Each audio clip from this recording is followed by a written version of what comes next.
मानहियो जान से छोड़बो नहीं आसान से मरलो पछीन के ले अइबो भगवान से।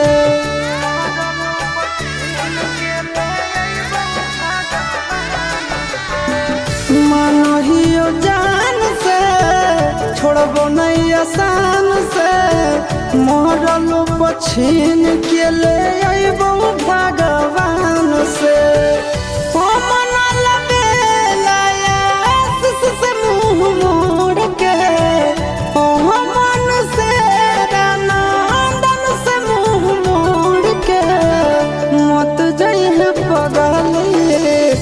पगला के छोड़ के मत जाइए